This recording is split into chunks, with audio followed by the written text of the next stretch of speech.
গভীর মনোযোগ। যেই ব্যক্তি এই মাহে রমজান মাসকে সম্মান করবে, ইজ্জত করবে, কাল কিয়ামতের ময়দানে মাহে রমজান সুন্দর একটা আকৃতি নিয়া, সুন্দর একটা সুরত নিয়া আপনার নিকট আসবে আর আপনাকে বলবে আতারিফুনি, আপনি কি আমাকে চিনেন? আতারিফুনি, আপনি কি আমাকে চিনেন? আপনি বলবেন না, আমি তো আপনাকে চিনি না, আপনি কে? মাহে রমজান সুন্দর করে আওয়াজ দিয়ে বলবেন, এ বান্দা, তুমি না দুনিয়ার জমিনে মাহে রমজানকে সম্মান করেছো। মাহে রমজান তোমার কাছে মেহমান হিসেবে গিয়েছিল, তুমি সেই মাহে রমজানকে মেহমানদারি করেছো, মাহে রমজানকে তুমি সম্মান করেছো। আমি সেই রোজা এসেছি তোমাকে জান্নাতে নিয়ে যাওয়ার জন্য। বলুন না সুবহানাল্লাহ। যেই ব্যক্তি এই মাহে রমজানকে সম্মান করবে, বুখারী শরীফের একজন অগ্নি পূজারী, তিনি অগ্নি পূজা করতেন, আগুন পূজা করতেন। আর ওই অগ্নি পূজারী একদিন বাজারে গিয়েছে। কোথায় গিয়েছে? একদিন বাজারে গিয়েছে অগ্নি পূজারী। দেখা গেল দিনে দুপুরে ওই অগ্নি পূজারী, ওনার সাথে ওনার ছেলে গিয়েছে, বাচ্চা গিয়েছে, ছেলে গিয়েছে দোকান থেকে কিছু নিয়া। ওনার ছেলে যখন কিছু খেতে লাগলেন, অগ্নি পূজারী তার ছেলেকে এমন ভাবে ছড় মারলেন, এমন ভাবে থাপ্পড় মারলেন। অগ্নি পূজারীর ছেলে জিজ্ঞাসা করলেন, ওগো বাবা, আমি তো কোনো অপরাধ করি নাই, আপনি কেন আমাকে মারলেন? ওগো আব্বাজান, কেন আপনি আমাকে মেরেছেন? তখন অগ্নি পূজারী বললেন, বাবা তুমি কি জানো না এটা রমজান মাস, মুসলিমরা রোজা রেখেছে? বলুন না সুবহানাল্লাহ। আর একটু আওয়াজ করে বলুন না। তুমি কি জানো না এটা রমজান মাস, মুসলিমরা এই মাস রোজা রেখেছে, আর তুমি দিনে দুপুরে তাদের সামনে খাবার গ্রহণ করছো, তোমার কি লজ্জা লাগে না? এই কথা বলে তাকে চর মারলেন, থাপ্পড় মারলেন। দেখেন মাহে রমজান মাসকে কত সম্মান করলেন একজন অগ্নি পূজারী। আর দেখা গেল অগ্নি পূজারী দুনিয়ার জমিন থেকে বিদায় নিয়ে ইন্তেকাল করল।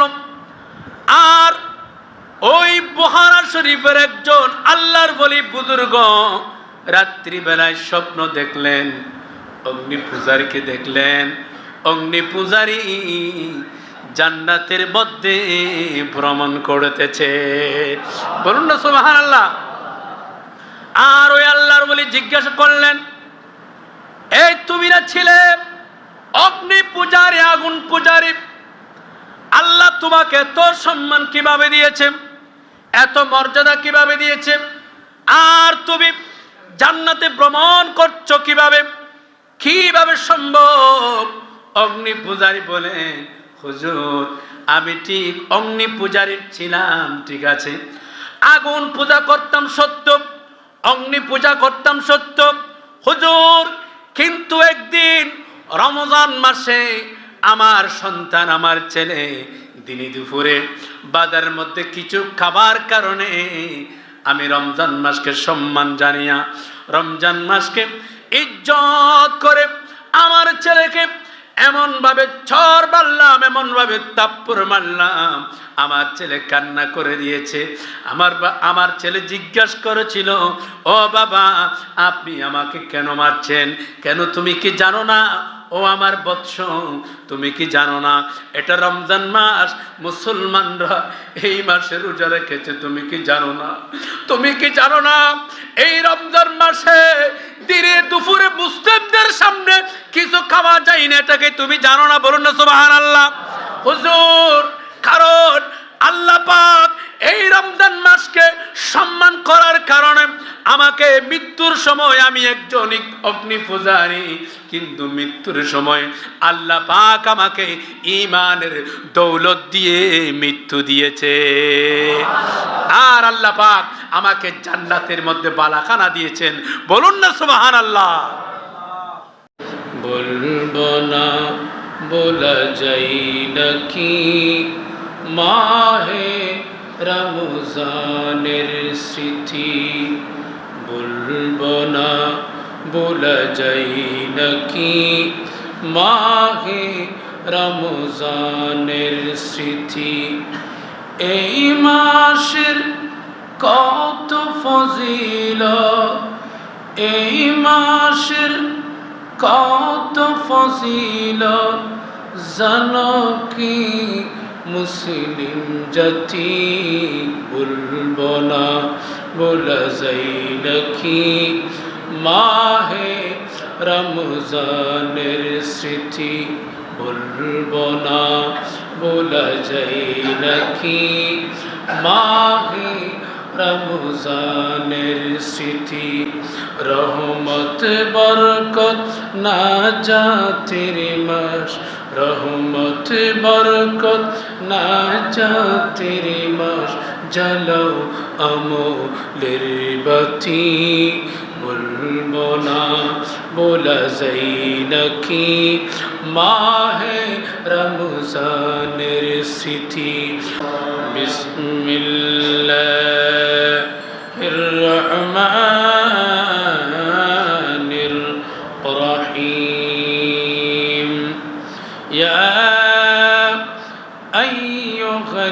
আইয়ুহাল্লাযীনা আমানু كتب عليكم الصيام كما كتب على الذين من قبلكم لعلكم تتقون صدق الله العظيم وصدق رسوله النبي الحبيب الكريم ونحن ذلك لمن الشاهدين والشاكرين والحمد لله رب العالمين ربي صل وسلم وبارك عليه।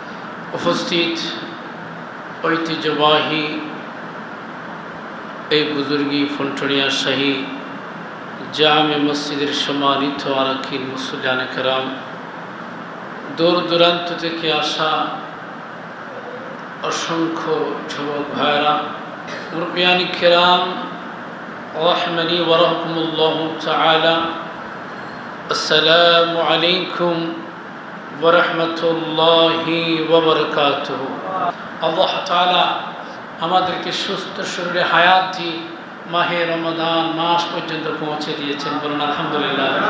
এই মাস অতীব গুরুত্বপূর্ণ মাস, অতীব মর্যাদাপূর্ণ মাস। আল্লাহ তাআলা পবিত্র কোরআনে বলেছেন, ইয়া আইয়ুহাল্লাযীনা আমানু, হে ঈমানদারগণ, কুতিবা আলাইকুমুস সিয়াম, আমি তোমাদের উপর রমজানের রোজা ফরজ করেছি, কামা কুতিবা আলাল্লাযীনা মিন ক্বাবলিকুম, যেমনি ভাবে তোমাদের পূর্বেও রোজা ফরজ করেছিলাম, লাআল্লাকুম তাত্তাকুন, যাতে তোমরা তাকওয়াবান হতে পারো। সুবহানাল্লাহ, যাতে তোমরা তাকওয়াবান হতে পারো, আল্লাহ ভীতি, আল্লাহর ভয়, এর মাধ্যমে যাতে তোমরা ফরহেজগার হতে পারো, যাতে তোমরা মুত্তাকি হতে পারো, যাতে তোমরা আল্লাহ ওয়ালা হতে পারো। বলুন না, সেই মাসটির নাম মাহে রমাদান। এই মাহে রমজানুল মুবারক অতীব গুরুত্বপূর্ণ মাস। সাইয়্যিদুল বাশার, মানুষের মধ্যে শ্রেষ্ঠতম ব্যক্তি হযরত আদম আলাইহিস সালাম, এরপরে সাইয়্যিদুল আরব, আরবের মধ্যে শ্রেষ্ঠতম ব্যক্তি তিনি হলেন রাসূল আকরাম, দু জাহানের সরদার নবী আকরাম সাল্লাল্লাহু আলাইহি ওয়াসাল্লাম। বলুন না সুবহানাল্লাহ। ঠিক রোমবাসীর মধ্যে শ্রেষ্ঠতম হযরত সোহাইব আলাইহিস সালাম, আবিসিনিয়ার মধ্যে শ্রেষ্ঠতম হযরত বেলাল রাদিয়াল্লাহু তাআলা। এইভাবে নগরীর মধ্যে শ্রেষ্ঠতম নগরী মক্কা নগরী, দিনসমূহের মধ্যে শ্রেষ্ঠতম দিন সাইয়্যিদুল আইয়াম, জুমার দিন শ্রেষ্ঠ। রাত সমূহের মধ্যে শ্রেষ্ঠতম রাত হলো লাইলাতুল কদর রাত। যেটা লাইলাতুল কদরি খায়রুম মিন আলফি শাহর, 1000 মাসের চেয়ে শ্রেষ্ঠতম রাত। সুবহানাল্লাহ। যে রাতটি আমাদেরকে দান করেছেন, ইন্না আনসালনাহু ফি লাইলাতিল কদর ওয়া মা আদরাকা মা লাইলাতুল কদর। এই যে মাহে রমজান মাসে এমন একটি রাত আমাদেরকে দান করেছেন, যেই রাতটির নাম হলো লাইলাতুল কদর। সুবহানাল্লাহ। 1000 মাসের চেয়ে শ্রেষ্ঠতম রাত। সূরা সমূহের মধ্যে শ্রেষ্ঠতম সূরা হলো সূরা বাকারা। আয়াত সমূহের মধ্যে শ্রেষ্ঠতম আয়াত হলো আয়াতুল কুরসি। পাথর সমূহের মধ্যে শ্রেষ্ঠতম পাথর হাজরা আসওয়াদ পাথর। কুফ সমূহের মধ্যে শ্রেষ্ঠতম কুফ জমজম কুফ। সুবহানাল্লাহ। লাঠি সমূহের মধ্যে শ্রেষ্ঠতম লাঠি হযরত মূসা আলাইহিস সালামের লাঠি। মাছ সমূহের মধ্যে শ্রেষ্ঠতম মাছ, যেই মাছ হযরত ইউনূস আলাইহিস সালামকে পেটে রেখেছে, সেই মাছ শ্রেষ্ঠ। আংটি সমূহের মধ্যে শ্রেষ্ঠতম আংটি হযরত সুলাইমান আলাইহিস সালামের আংটি। আর ঠিক 12টি মাসের মধ্যে শ্রেষ্ঠতম মাস মাহে রমাদান মুবারক। সুবহানাল্লাহ। আল্লামা ইবনে জাওজি আলাইহি রাহমা বলছেন, হযরত ইয়াকুব আলাইহিস সালামের 12টি সন্তান ছিল। কয়টি সন্তান? 12টি সন্তান ছিল। তন্মধ্যে হযরত ইউসুফ আলাইহিস সালামকে তিনি বেশি মহব্বত করতেন, বেশি মায়া করতেন। হযরত ইউসুফ আলাইহিস সালামের ওসিলা দিয়ে আরো 11টি ভাইকে আল্লাহ পাক 11টি ভাইয়ের অপরাধ মাফ করে দিয়েছে। ঠিক মাহে রমজানের ওসিলায় আল্লাহ পাক বান্দার, আমার নবীজির উম্মতের 11টি মাসের অপরাধ মাফ করে দেয়। সুবহানাল্লাহ। এই মাসটি হলো মাহে রমজান মাস।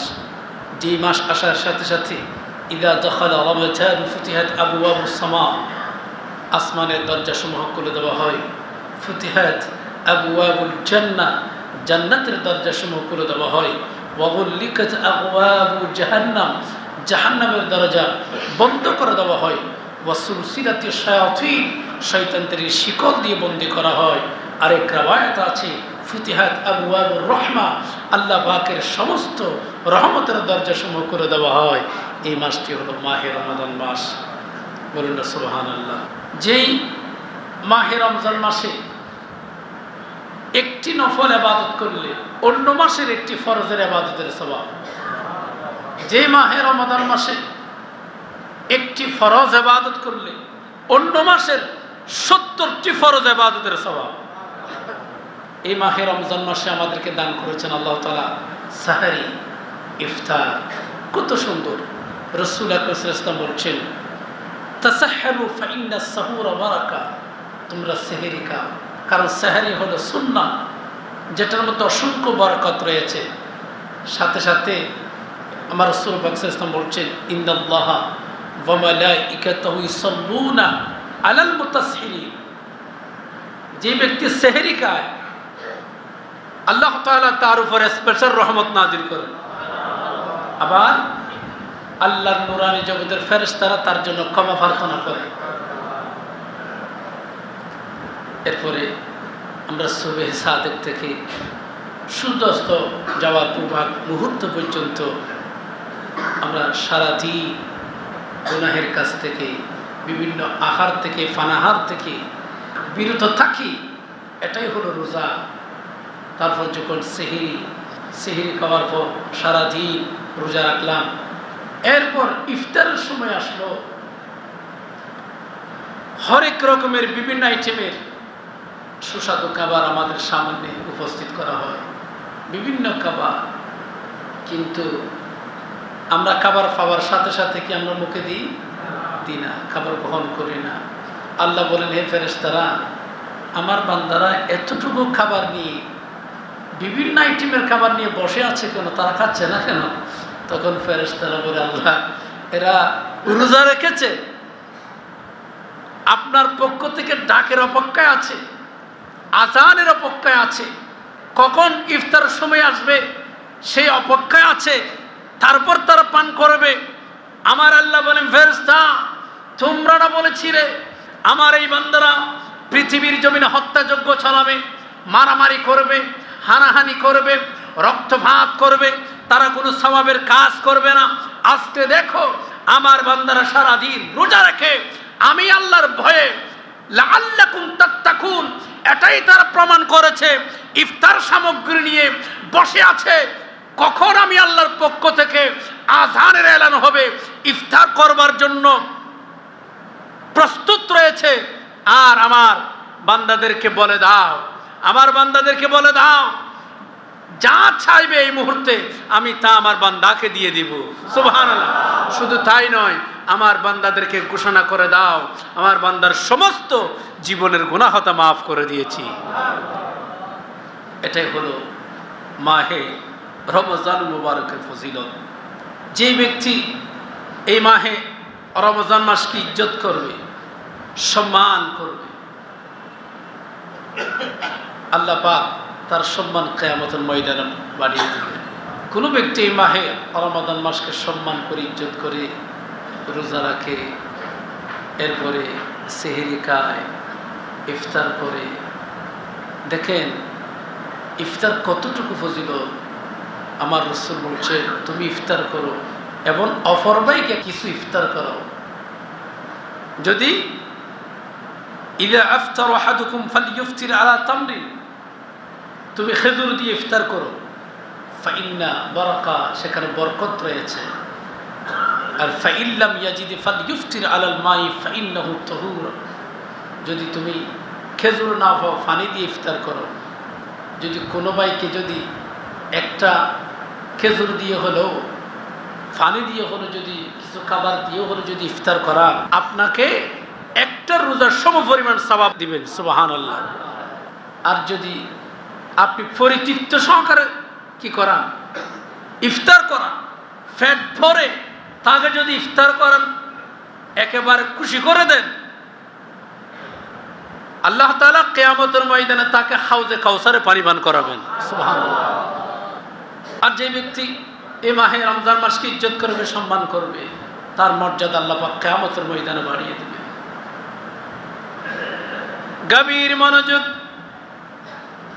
যেই ব্যক্তি এই মাহে রমজান মাসকে সম্মান করবে, ইজ্জত করবে, কাল কিয়ামতের ময়দানে মাহে রমজান সুন্দর একটা কৃতি নিয়া, সুন্দর একটা সুরত নিয়া আপনার নিকট আসবে আর আপনাকে বলবে আতারিফুনি, আপনি কি আমাকে চিনেন? আতারিফুনি, আপনি কি আমাকে চিনেন? আপনি বলবেন না আমি তো আপনাকে চিনি না, আপনি কে? মাহে রমজান সুন্দর করে আওয়াজ দিয়ে বলবেন, এ বান্দা, তুমি না দুনিয়ার জমিনে মাহে রমজানকে সম্মান করেছো। মাহে রমজান তোমার কাছে মেহমান হিসেবে গিয়েছিল, তুমি সেই মাহে রমজানকে মেহমানদারি করেছো, মাহে রমজানকে তুমি সম্মান করেছো। আমি সেই রোজা এসেছি তোমাকে জান্নাতে নিয়ে যাওয়ার জন্য। বলুন না সুবহানাল্লাহ। যেই ব্যক্তি এই মাহে রমজানকে সম্মান করবে, বুখারী শরীফের একজন অগ্নি পূজারী, তিনি অগ্নি পূজা করতেন, আগুন পূজা করতেন। আর ওই অগ্নি পূজারী একদিন বাজারে গিয়েছে। কোথায় গিয়েছে? একদিন বাজারে গিয়েছে অগ্নি পূজারী। দেখা গেল দিনে দুপুরে ওই অগ্নি পূজারী, ওনার সাথে ওনার ছেলে গিয়েছে, বাচ্চা গিয়েছে, ছেলে গিয়েছে দোকান থেকে কিছু নিয়া। ওনার ছেলে যখন কিছু খেতে লাগলেন, অগ্নি পূজারী তার ছেলেকে এমন ভাবে ছড় মারলেন, এমন ভাবে থাপ্পড় মারলেন, অগ্নি পূজারীর ছেলে জিজ্ঞাসা করলেন, ওগো বাবা, আমি তো কোনো অপরাধ করি নাই, আপনি কেন আমাকে মারলেন? ওগো আব্বাজান, কেন আপনি আমাকে মেরেছেন? তখন অগ্নি পূজারী বললেন, বাবা তুমি কি জানো না এটা রমজান মাস, মুসলিমরা রোজা রেখেছে। বলুন না সুবহানাল্লাহ। আর একটু আওয়াজ করে বলুন না। তুমি কি জানো না এটা রমজান মাস, মুসলিমরা এই মাস রোজা রেখেছে, আর তুমি দিনে দুপুরে তাদের সামনে খাবার গ্রহণ করছো, তোমার কি লজ্জা লাগে না? এই কথা বলে তাকে চর মারলেন, থাপ্পড় মারলেন। দেখেন মাহে রমজান মাসকে কত সম্মান করলেন একজন অগ্নি পূজারী। আর দেখা গেল অগ্নি পূজারী দুনিয়ার জমিন থেকে বিদায় নিয়ে ইন্তেকাল করল। আর ওই বুখারা শরীফের একজন আল্লাহর ওলি বুজুর্গ রাত্রিবেলায় স্বপ্ন দেখলেন, অগ্নি পূজারীকে দেখলেন। অগ্নি পূজারী জান্নাতের মধ্যে ভ্রমণ করতেছে, বলুন না সুবহানাল্লাহ। আর ওই আল্লাহর ওলি জিজ্ঞাসা করলেন, এই তুমি না ছিলে অগ্নি পূজারী, আগুন পূজারী, আল্লাহ তোমাকে এত সম্মান কিভাবে দিয়েছে, এত মর্যাদা কিভাবে দিয়েছে, আর তুমি জান্নাতে ভ্রমণ করছো কিভাবে, কিভাবে সম্ভব? অগ্নি পূজারী বলে, হুজুর আমি ঠিক অগ্নি পূজারী ছিলাম, ঠিক আছে, আগুন পূজা করতাম সত্য, অগ্নি পূজা করতাম সত্য হুজুর, কিন্তু একদিন রমজান মাসে আমার সন্তান, আমার ছেলে দিনে দুপুরে বাজারের মধ্যে কিছু খাবার কারণে আমি রমজান মাসকে সম্মান জানিয়া, রমজান মাসকে ইজ্জত করে আমার ছেলেকে এমন ভাবে চর মারলাম, এমন ভাবে থাপ্পড় মারলাম, আমার ছেলে কান্না করে দিয়েছে। আমার ছেলে জিজ্ঞাসা করেছিল, ও বাবা আপনি আমাকে কেন মারছেন? কেন তুমি কি জানো না? ও আমার বৎস, তুমি কি জানো না এটা রমজান মাস, মুসলমানরা এই মাসে রোজা রেখেছে, তুমি কি জানো না? তুমি কি জানো না এই রমজান মাসে দিনে দুপুরে মুসলিমদের সামনে কিছু খাওয়া যায় না, এটাকে তুমি জানো না? বলুন না সুবহানাল্লাহ। হুজুর কারণ আল্লাহ পাক এই রমজান মাসকে সম্মান করার কারণে আমাকে মৃত্যুর সময়, আমি একজন অগ্নি পূজারী, কিন্তু মৃত্যুর সময় আল্লাহ পাক আমাকে ঈমানের দৌলত দিয়ে মৃত্যু দিয়েছে। আর আল্লাহ পাক আমাকে জান্নাতের মধ্যে বালাখানা দিয়েছেন, বলুন না সুবহানাল্লাহ। একজন অগ্নি পূজারী হয়ে রমজান মাসকে সম্মান করার কারণে আল্লাহ পাক তাকে জান্নাত দিয়েছে। আর আমরা মুসলিম, আমরা আমার নবীর আখেরি নবীর উম্মত, শ্রেষ্ঠ নবীর উম্মত। আমরা যদি মাহে রমজান মাসকে সম্মান করি, মাহে রমজান মাসকে ইজ্জত করি, আল্লাহ পাক আমাদের জন্য বিশাল বিশাল জান্নাতের বালাখানার ব্যবস্থা করে রেখেছেন, বলুন না সুবহানাল্লাহ। আরে শুধু সামান্য আপনি যদি একজন রোজাদার ব্যক্তিকে যদি ইফতার করান, আমার রাসূল বলছেন একজন রোজাদার ব্যক্তিকে ইফতার করাও, তাহলে একটা রোজার সমপরিমাণ সওয়াব পাবে। আর যদি পেট ভরে যদি একজন রোজাদার ব্যক্তিকে ইফতার করাও, একটা সমপরিমাণ রোজার সওয়াব তো পাবেই। আল্লাহ পাক কিয়ামতের ময়দানে তোমাকে হাউজে কাউসারের পানি পান করাবেন, বলুন না সুবহানাল্লাহ। কত সম্মান, কত মর্তবা দিয়েছে আল্লাহ পাক। যেন মাহে রমজানের শেষ পর্যন্ত সুন্দরভাবে রোজাগুলো সুস্থ শরীরে আমাদেরকে রাখার তৌফিক দান করুন, বলুন আমিন। সম্মানিত মুসলিয়ানে কেরাম, সাথে সাথে এই মাসে বিশেষ করে এই মাসে অনেকে যাকাত দিয়ে থাকেন, কারণ এই মাসকে ফজিলতপূর্ণ মনে করেন। যাকাত খুবই গুরুত্বপূর্ণ বিষয়। কারো কাছে যদি 40 কোটি টাকা থাকে, তাহলে তাকে 1 কোটি টাকা যাকাত দিতে হবে। কারো কাছে যদি 40 লক্ষ টাকা থাকে, তাকে 1 লক্ষ টাকা যাকাত দিতে হবে। কারো কাছে যদি 1 লক্ষ টাকা থাকে, তাকে 2,500 টাকা যাকাত দিতে হবে। কথা বলুন ঠিক কিনা?